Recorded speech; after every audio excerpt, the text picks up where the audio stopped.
Anybody else? Can you talk about budget and shooting schedule and what cameras you use, things like that? Budget, yeah, we got the techie question. Budget, shooting schedule, cameras. Yeah. It was under 500,000.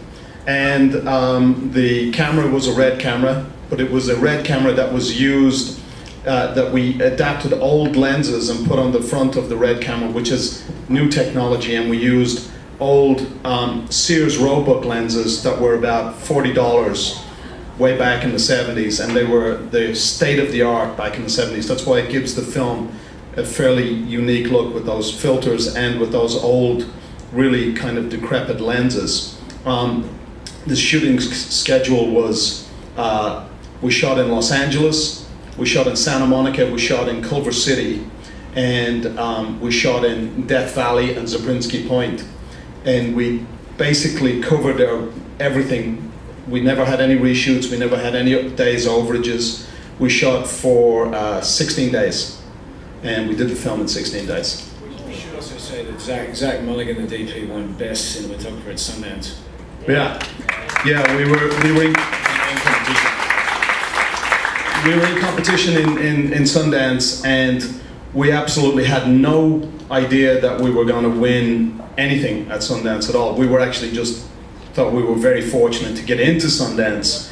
And for weeks and weeks, we're going around telling our friends, oh yeah, we're in Sundance. We had no clue that we were in Sundance in competition, which is a whole other level of commitment and posters and marketing, and it's a whole world of pain, trust me. And nice pain. And then Zach Mulligan, who was sitting down with us, was sitting next to a friend of mine who was also in competition, who had told me previously that day that he was going to win the cinematography award, who was in another film. I won't mention the name of the film. I said, oh, that's great, well done for you. And as he is sitting down next to us, they called out the best cinematography award, and they gave it to Zach Mulligan, and we just about fell out of our chairs. So there you go, that's it. Yes, Steve. I did have a question. I perceive that with Sophie and George, there's kind of a reversal of sexual roles, with George being more timid and Sophie being more aggressive, and I was just wondering if that was conscious or did it just develop that way? In real life, that's very different. It wasn't conscious. For me, I was interested in the idea that they are opposites. I had the idea for his character first, someone who's attached to the past, and I immediately knew he had to meet a woman who's the opposite, who's always moving into the future. So I saw it more in those terms. I didn't really think of it as like passive or aggressive. I just thought, and he's like, yeah, she's just in the world and moving on, and she's like, I always had an image of her being like a fire. And he was just like a turtle. But Lewis was kind of in the future.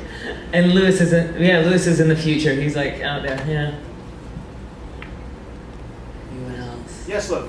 Did the characters have a lot of leeway in their own dialogue if something came along and they thought they had a brilliant idea?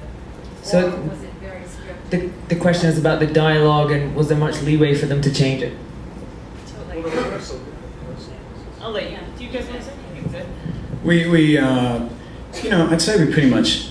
Yeah, we really did. There was nothing fixed and stolen with the writing, but the writing was so good. The writing was so good. We had a great. Do you want to say something? No, go ahead. we had a great rehearsal process. We'll just lean in. Yeah. And do like We had a great, amazing rehearsal process. But once we were sort of out of that rehearsal process, we pretty much stuck to the script, didn't we? Because the writing was great. Well, shooting on this kind of schedule, you can't and I said to them, change, in the rehearsal we can change as much as you want, and make sure that you feel comfortable with your lines as they are. Once we get into shooting, I don't really want to be making huge changes when we're shooting, because we don't, but having said that, some of the best things came out of, obviously those moments, like when he goes, that's a big, fast, shiny red car, and then, please say no. There's a bunch of things, like he would just, he'd go, can I just try something? We've got it, like once we had it, then we would experiment and try something else, and often that's what we use. But we didn't experiment too much because we were on the phone. A fun question really quick. Out of all obsolete things that you guys can think about, even like something even when you were born, think of something that you would like to use maybe as an everyday tool that's gone, that you would like to use now. Yeah, I should have thought about this. I'm like totally. When I was a kid growing up in Dublin, there was a milkman used to come to the house, and we were very poor. My grandfather used to get full cream milk, and he used to split it into 6 bottles. So we actually had skim milk way back when, way before it was even popular. But the milkman had this horse. It was a horse-drawn cart. Had this horse that he knew the route so well that the milkman would run from fence to fence and drop off bottles of milk from garden to garden and pick up empties and whatnot. And the horse knew the route. And the horse just went from, like, he'd know, oh, okay, I'm going to go 3 doors down. So I really wish that there was horses and milkmen in big cities. I just, nostalgia. What can I say? Yeah.